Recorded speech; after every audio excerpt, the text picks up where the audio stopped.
Next is, let's see, Senator Cassidy. Hey, Mr. O'Malley. At your nomination hearing, I noted how the Social Security Administration is relying on a 50-year-old dictionary of occupational titles.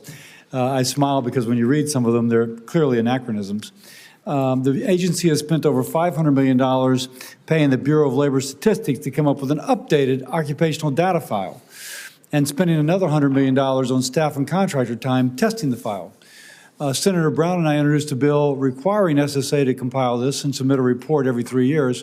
Where are you, where is the agency on implementing the updated occupational titles? Yeah, Senator, there seems to be no end to the ongoing outlays of money proposed for an updating of the dictionary of titles. I've kind of put the brakes on this, frankly. It's a lot of money. And I think with the availability of technology and data sharing and other things that are out there in the world, I think we need to take a fresh look at whether we can get from point A, which was last updated, I guess, in 1991, to a more modern system without necessarily having to send out giant teams of researchers to do 103 more side-by-side studies for 2 weeks of cashiers and what the physical requirements are for it.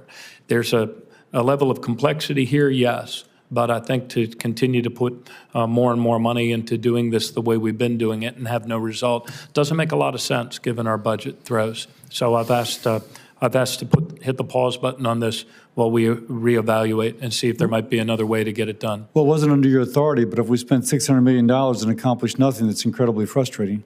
Hugely frustrating. So let me ask you, then that leads me to the next thing about modernizing your legacy systems, your technology systems, et cetera. And specifically, how do you use AI? In healthcare, we're trying to use AI. I say that as a physician.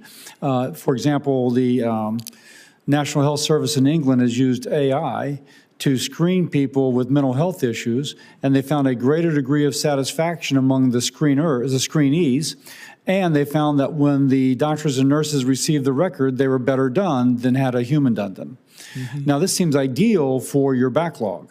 You're having a hard time hiring people. We have a labor shortage.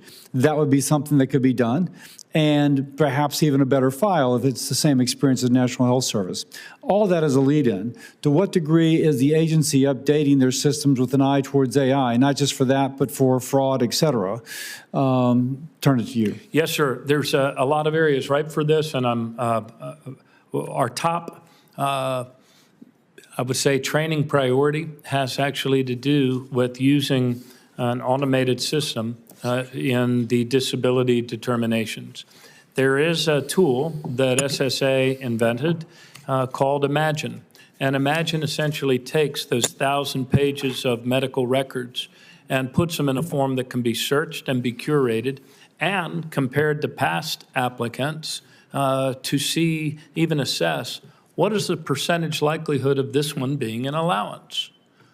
Make sure you take your eyes to page 912 of this report, to page 702, because that's where the parts are about what the claimant has been assessed with. Now, this is an AI system or an algorithm. Is this something which you developed in-house, or is it something that you contracted for? Yeah, it's something we developed in-house. Victory has 1,000 fathers because it works right. And because it reduces time by about 50% that it takes to examine all of these records, there's people inside the agency that say the agency invented it, and there's a contractor that says they invented it. Okay, let me ask you, almost out of time, but going back to that 1.2, you mentioned that you have a very relatively low overhead. But Yes, again, sir. AI has the potential to further lower that. And so to what degree are you also using AI to look at fraud, to look at, again, having intake of patients with complaints? The whole kind of backlog of complaints could be brought down if it turns out that you could use AI to interview the individual and to, as Yes, they've sir. done elsewhere. As part of our security stat regimen, one of the hours, in fact, it's the only hour that we close to the public and don't put live stream, is about fraud. And one of the things that we have been able to do in fraud is to use machines to identify patterns, to identify anomalies.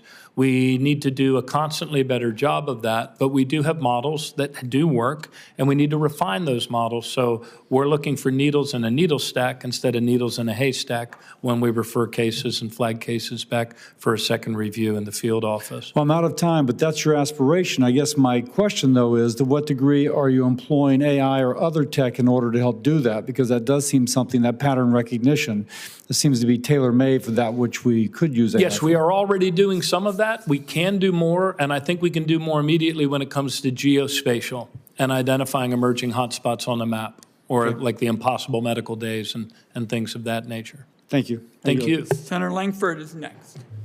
Hey, Mr. Chairman, thank you. Thanks for being here in the conversation. I know you jumped into the deep end of the pool with a lot of areas. We have resolved some things. My state is one of the states that's working with the driver's license data